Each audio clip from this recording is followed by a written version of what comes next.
The rain falls like tears over London. It is September 1940, and the city is burning. Somewhere above the clouds, unseen in the darkness, German bombers are circling. They have been coming every night for weeks now. The Thames reflects fire. The dome of St. Paul's Cathedral rises through the smoke like a monument to a dying world. And in the underground cabinet war rooms, deep beneath the streets of Westminster, a man sits alone with a glass of whiskey and a telegram that will determine the fate of the British Empire. His name is Winston Churchill.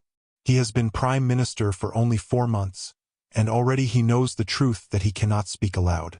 Britain is losing this war. Not in the fields of France, which have already fallen. Not in the skies above London, where young pilots are buying time with their lives. Britain is losing this war in a way that no battle can reverse. She is running out of money. The greatest empire the world has ever known. The empire upon which the sun never set. The empire that once commanded a quarter of the Earth's surface and a quarter of its population is now functionally bankrupt. And there is only one nation on Earth that can save her. Churchill lifts his pen. He begins to write a letter to President Franklin Delano Roosevelt, a letter that historians will later call one of the most important documents of the 20th century. In it, he will lay bare Britain's weakness. He will beg, though he will never use that word, for American assistance. He will promise repayment. He will invoke the shared values of democracy and freedom. But what Churchill does not fully understand, what perhaps he cannot afford to understand in this moment of existential crisis, is that the help he is requesting will come at a price. And that price will be the British Empire itself. Tonight, the bombs are falling on London. But in the years to come, it will be American bankers, American diplomats, and American accountants who complete what the Luftwaffe could not. They will dismantle the greatest empire in human history. They will do it with ledgers and lawyers and treaty clauses. They will do it without firing a single shot. And they will call it friendship. In 1940, the world still believed in British power. For 3 centuries, the British Empire had been the dominant force on the planet. The Royal Navy ruled the oceans. British sterling was the world's reserve currency. British capital financed railways in Argentina, mines in South Africa, plantations in Malaya. The City of London was the financial center of the universe, the place where global commodity prices were set, where insurance was written for every ship on every sea, where the invisible threads of international trade all converged. The empire was not merely large. It was the system. It was the architecture of global commerce itself. And the British people believed this was permanent. They believed it because they had been taught to believe it. In every schoolhouse across the land, children learned that Britain had brought civilization to savage continents, that the empire was a force for order and progress, that British institutions represented the highest achievement of human governance. They traced their fingers across maps where a quarter of the world was colored pink, and they felt certain that this was the natural order of things. The Americans, in British eyes, were a curiosity. A former colony that had grown large and rich, certainly. A nation of businessmen and farmers and immigrants. But not a serious imperial power. Not a nation that understood the responsibilities of global governance. The Americans had retreated into isolationism after the last war. They had refused to join the League of Nations. They had turned their backs on Europe's problems. Surely, the British assumed, if America were ever to enter another European war, it would be as a junior partner. It would be as Britain's helper, not its replacement. This was the myth. And like all myths, it was built on a foundation that was already crumbling. The truth, which only a handful of economists and Treasury officials fully understood, was that Britain had already lost her position of financial supremacy decades before the first German bomb fell on London. The First World War had transformed Britain from the world's largest creditor nation into a debtor. The gold that once flowed into London now flowed out. The investments that once generated endless streams of income had been sold off, piece by piece, to pay for shells and bullets and the blood-soaked trenches of Flanders. By 1940, Britain was not a rich nation coming to grips with a temporary emergency. Britain was an exhausted nation, living on borrowed time and borrowed money, desperately trying to maintain the appearance of strength while the foundations rotted away beneath her.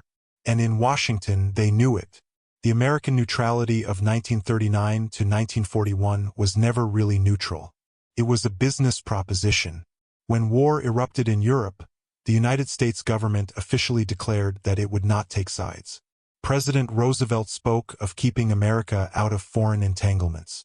Congress passed neutrality laws designed to prevent the nation from being dragged into another European catastrophe. But there was a loophole, a very deliberate loophole. It was called cash and carry. Under this policy, belligerent nations could purchase American weapons and supplies, but only if they paid cash up front and transported the goods in their own ships. On paper, this seemed even-handed. In practice, it was a death sentence for Germany and a lifeline for Britain. Germany could not send merchant ships across the Atlantic without them being sunk by the Royal Navy. Britain still controlled the seas. So Britain began to buy. She bought planes and tanks and trucks and ammunition. She bought machine tools and raw materials. She bought everything that American industry could produce. And she paid in gold. The gold reserves of the Bank of England, accumulated over centuries of imperial commerce, began their long journey westward. Convoys crossed the Atlantic carrying not soldiers but bullion. The vaults of Fort Knox swelled. Week by week, month by month, the wealth of the British Empire was transferred to American hands. But there was never enough. The war consumed everything. The Treasury calculated and then recalculated, and the numbers always came back to the same conclusion. Britain would run out of money. Not in years. Not in decades. In months. By the winter of 1940, the cash was almost gone. Churchill sent his letter. He laid out the arithmetic of desperation. He asked Roosevelt for help. And Roosevelt, ever the politician, ever the strategist, saw his opportunity. The Lend-Lease Act of March 1941 is remembered as one of the great acts of American generosity. Textbooks describe it as a lifeline to beleaguered democracies. Monuments commemorate the billions of dollars in aid that flowed to Britain, to the Soviet Union, to China and France and dozens of other nations fighting fascism. But generosity requires no terms and conditions. And Lend-Lease had many terms, many conditions. The very name was a masterpiece of political marketing. To lend implied that the goods would be returned. To lease implied a temporary arrangement, a rental agreement between friends. Roosevelt compared it to lending a garden hose to a neighbor whose house was on fire. You didn't haggle over the price while the flames were spreading. You simply helped and sorted out the details later. The American public embraced this image. Seemed noble. It seemed American. But the reality was that Lend-Lease was not a loan. It was not a lease. It was an extraction mechanism, carefully designed by the Treasury Department to achieve specific American strategic objectives, while transferring maximum wealth and power from the British Empire to the United States. Before Lend-Lease could begin, Britain was required to prove that she had exhausted all other options. This meant liquidating her remaining overseas investments. This meant selling, at fire sale prices, companies and assets that British families and institutions had built over generations. American investors bought British-owned factories in Argentina. American corporations acquired British insurance companies. American banks took over British holdings in the Caribbean. Henry Morgenthau Jr., Roosevelt's Treasury Secretary, was explicit about the purpose. Britain must be stripped of her imperial pretensions. Britain must be made dependent. The era of British financial supremacy must end, and American supremacy must begin. There was nothing personal about this. It was simply business. But it was a kind of business that empires do not survive. Consider what happened before the first Lend-Lease shipment ever sailed. In the autumn of 1940, Churchill believed he had negotiated a reasonable deal with Roosevelt. In exchange for 50 aging American destroyers, desperately needed to escort convoys across the submarine-infested Atlantic, Britain would grant the United States long-term leases on military bases across the Western Hemisphere. The Destroyers for Bases agreement was presented to the British public as an exchange between equals. Churchill called it a meaningful step toward Anglo-American cooperation. But look at what actually changed hands. Britain received 50 obsolete warships, many of which were in such poor condition that they required months of repair before they could be used. Several never became fully operational. In exchange, Britain surrendered sovereign control over strategic territory in Newfoundland, Bermuda, the Bahamas, Jamaica, Antigua, St. Lucia, Trinidad, and British Guiana. These were not temporary arrangements. The leases ran for 99 years. In practical terms, forever. The bases allowed America to project naval and air power across the entire Atlantic. They created a security perimeter that extended thousands of miles from American shores. They established infrastructure that would later become central to Cold War defense strategy. For Britain, they represented the first visible surrendering of empire. Not to an enemy, but to an ally. Not through defeat in battle, but through a transaction at a negotiating table. And this was before Lend-Lease even began. When the aid started flowing, when American factories began producing weapons designated for British use, the extractions only intensified. Article 7 of the Lend-Lease Agreement contained language that seemed innocuous but was in fact revolutionary. It required recipient nations to work toward the elimination of discriminatory trade practices. It called for reduced tariffs and open markets. This was aimed directly at the heart of the British imperial system. Imperial preference was the economic architecture that bound the empire together. It meant that goods flowing between Britain, Canada, Australia, India, and the colonies received favorable tariff treatment, while American goods faced barriers. It was the economic glue of empire, the reason why colonial possessions remained valuable, the mechanism by which British industry maintained captive markets. Article 7 demanded that this system be dismantled. Churchill understood what was happening. He called it an attempt to reduce Britain to the level of a minor power. He complained bitterly to his cabinet that America was using the war to achieve economic objectives that had nothing to do with defeating Hitler. But he was in no position to resist. Britain needed American weapons to survive. And so Britain signed, and signed again, and each signature meant another piece of the empire carved away. Let us speak of specific losses so that abstract economic power becomes tangible. Consider the South American investments. Before the war, British capital dominated the economies of Argentina, Brazil, Uruguay, and Chile.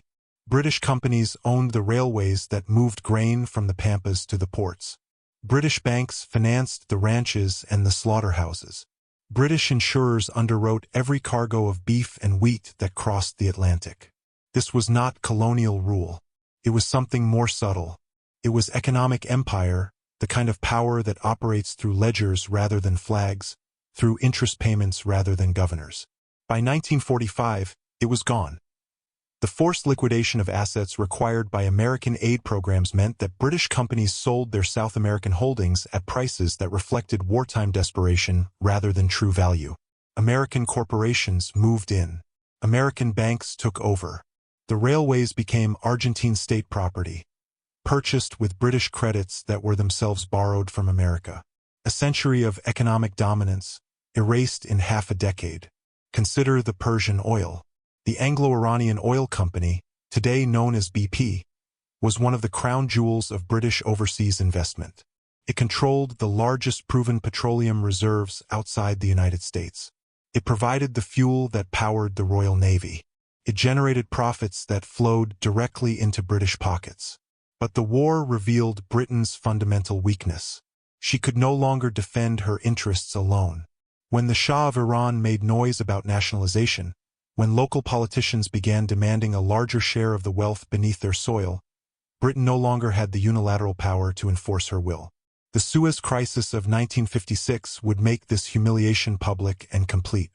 When Britain and France attempted to retake the Suez Canal, it was American financial pressure that forced them to withdraw. President Eisenhower threatened to dump British sterling on the open market, to destroy the currency itself, unless British forces pulled back. The empire that once ruled the waves was brought to heel by the threat of a currency crisis. The weapon was not military. The weapon was economic. And it was American hands on the trigger. Consider the bases that remained after the war. When the fighting ended, American military forces did not go home. They remained in Britain, in Germany, in Japan, in the Pacific Islands, in the Caribbean, in the Philippines. They remained everywhere. The network of installations that would define the American Cold War empire was built during World War II. often on land that had belonged to other empires, often on terms dictated during moments of desperation. The United States emerged from the war with over 2,000 overseas military bases. Britain, the former global superpower, found herself hosting American forces on her own soil as a junior partner in an alliance she no longer led. The special relationship, that phrase that British diplomats would invoke for decades, meant something very different to each party. To Britain, it meant that American power might be influenced, might be directed in ways that served British interests. To America, it meant that Britain had accepted her new role as a subordinate ally, useful for her geography and her intelligence services, but no longer capable of independent action on the world stage. Consider the financial arrangements that governed the post-war world. At Bretton Woods in 1944, the architecture of the global economy was redesigned. Britain sent John Maynard Keynes, the most brilliant economist of his generation, to negotiate on her behalf. Keynes proposed an international currency, the Bancor, which would prevent any single nation from dominating global finance. America sent Harry Dexter White. White's proposal won. The American dollar became the world's reserve currency. The International Monetary Fund and the World Bank were headquartered in Washington. The rules of the new system were written by American hands for American advantage. Keynes returned to London exhausted and defeated. He knew what had happened. The war against Germany had been won, but the war for the post-war world had been lost. He died within 2 years. And what of ordinary Britons? They had suffered through 6 years of bombing and rationing and blackouts and grief. They had lost husbands and sons and brothers. They had worked in factories and farms and air raid shelters. They had kept calm and carried on. They expected that victory would bring relief. Instead, victory brought austerity. The winter of 1946-47 was one of the coldest in recorded history. Fuel shortages meant that homes could not be heated. Food remained rationed, and in some cases the rations were smaller than they had been during the war itself. Bread, which had never been rationed even during the worst of the Blitz, was now rationed. The Great Loan that Britain negotiated with America in 1946 came with conditions that made recovery even harder. Britain was required to make sterling convertible to dollars, which triggered a currency crisis that drained her remaining reserves. The loan was supposed to ease the transition to peacetime. Instead, it became another extraction, another mechanism by which wealth flowed westward. British children grew up in the shadow of bomb craters, eating powdered eggs and wearing patched clothes, while American children enjoyed unprecedented abundance. The contrast was visible. The humiliation was real. Britain had won the war and lost the peace. The generation that had sacrificed everything found themselves living in a nation that could no longer afford to heat their homes. The empire did not fall in a single dramatic collapse. It fell in stages, each stage marked by a retreat that British propagandists tried to frame as a voluntary transition. India was first. In 1947, Britain withdrew from the subcontinent, leaving behind a partition that killed somewhere between 1 and 2 million people. Churchill, now in opposition, called it a shameful flight, a scuttle that betrayed centuries of British responsibility. But there was no alternative. Britain could not afford to maintain control. The Indian Army, which had always been essential to imperial defense, could no longer be trusted. The Treasury could not fund the administration. And America made clear that it would not support European colonial restoration. Burma followed. Then Palestine in chaos and bloodshed. Then Malaya and Kenya and Cyprus, one territory after another, the pink draining from the map year by year. By the early 1970s, Britain had withdrawn from east of Suez, abandoning bases that had anchored imperial power for generations. The world's sea lanes, once policed by the Royal Navy, were now patrolled by American carrier groups. The process was called decolonization, and it was presented as a moral evolution, a recognition that empire was wrong and that self-determination was right. But the timing was not coincidental. Empire became morally unacceptable at precisely the moment when Britain could no longer afford to maintain it. And into every vacuum left by British withdrawal, American influence flowed. American bases, American advisors, American corporations, American aid programs with their own conditions, their own requirements, their own extractions. The Imperial baton had been passed. The final payment on the 1946 Anglo-American loan was made on December 31, 2006. 60 years. For 60 years, Britain paid interest on the money borrowed to survive World War II. For 60 years, a portion of every British taxpayer's contribution flowed across the Atlantic to American creditors.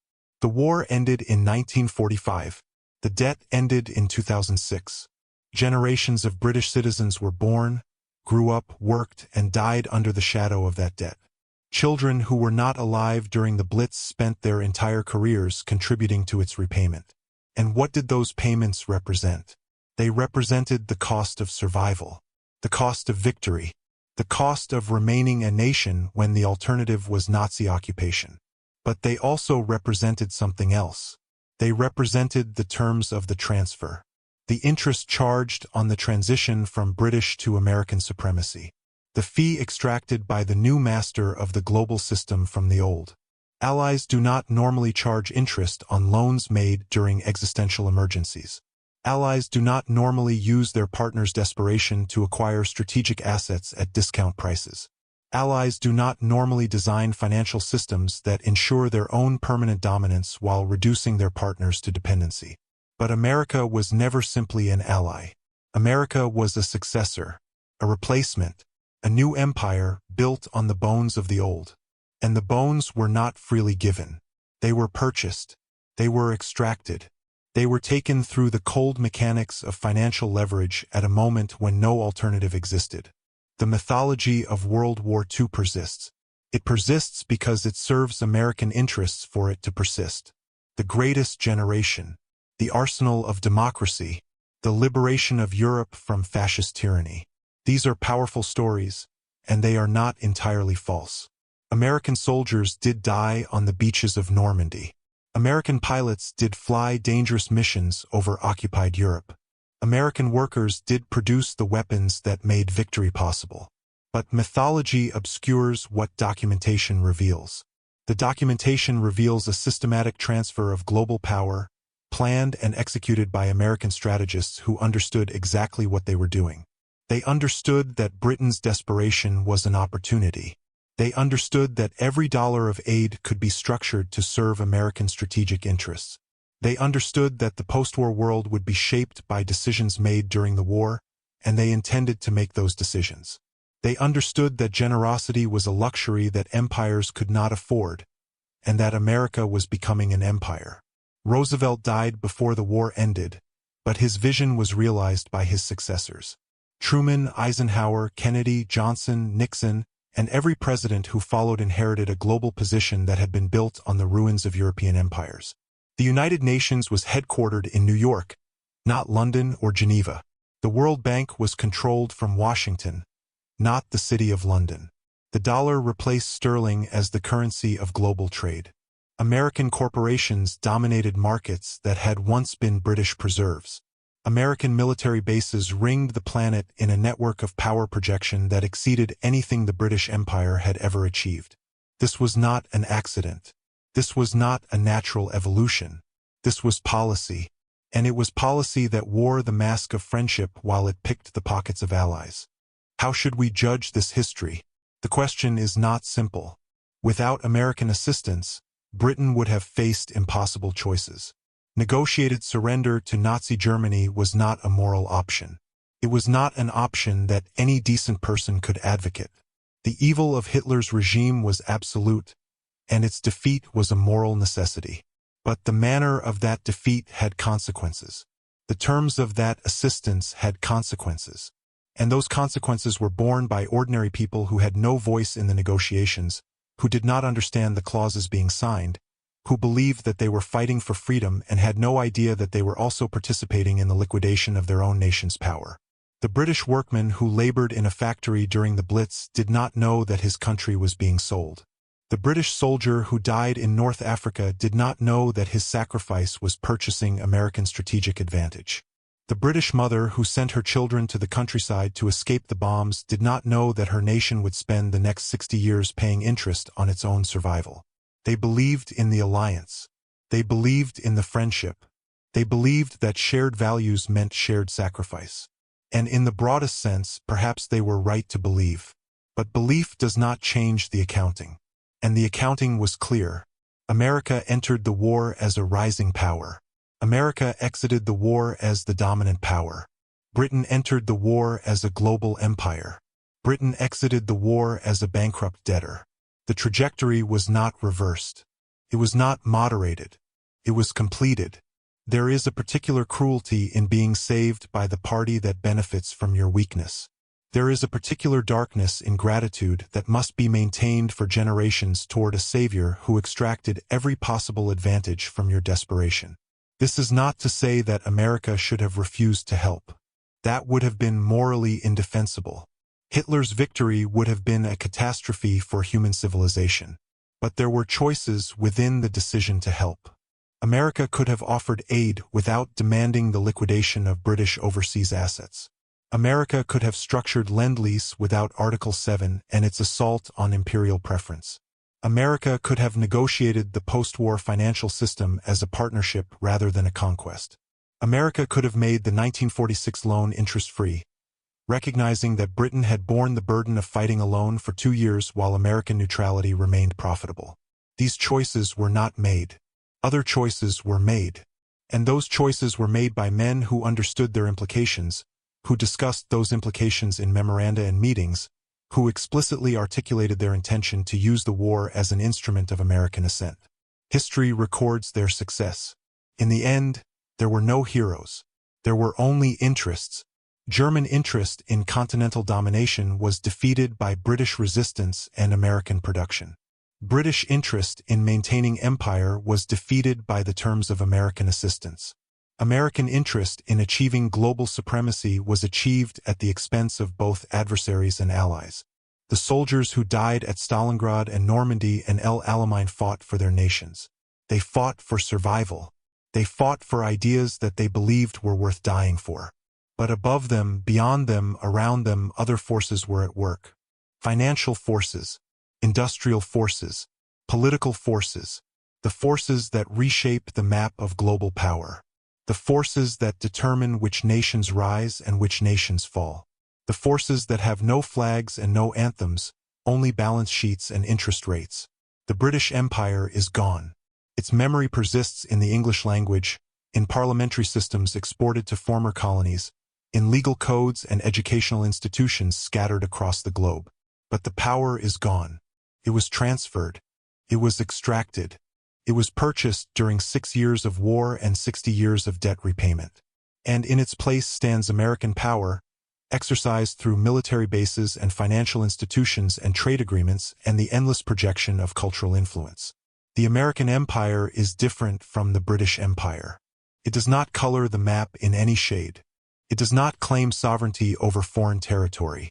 It operates through alliances and client states and the invisible pressure of dollar-denominated global finance. But it is an empire nonetheless. And it was built, in significant part, on the ruins of the empire it replaced. Let this be understood. Victory is not the same as winning. Survival is not the same as thriving. Rescue is not the same as generosity. The British people survived World War II. They should be proud of that survival. They should honor those who made it possible. But they should also understand what that survival cost. They should understand who paid and who profited. They should understand that the world order they inherited, the special relationship they were taught to cherish, the alliance they were told represented shared values and common purpose, was built on a transaction. A transaction negotiated from weakness. A transaction designed by the strong to benefit the strong. A transaction that transformed Britain from the center of global power into an island dependency on the edge of someone else's empire. The bombs have stopped falling on London, but the bill is still being paid. It will be paid as long as the current order persists. It will be paid in sovereignty compromised and decisions deferred. It will be paid in the knowledge that somewhere, in a distant capital, someone else is truly in control. This is the price of being saved. This is the cost of victory. This is the shadow that falls across every celebration of the war that saved democracy. Democracy was saved, but empire was transferred. And in the silent ledgers of history, both are recorded.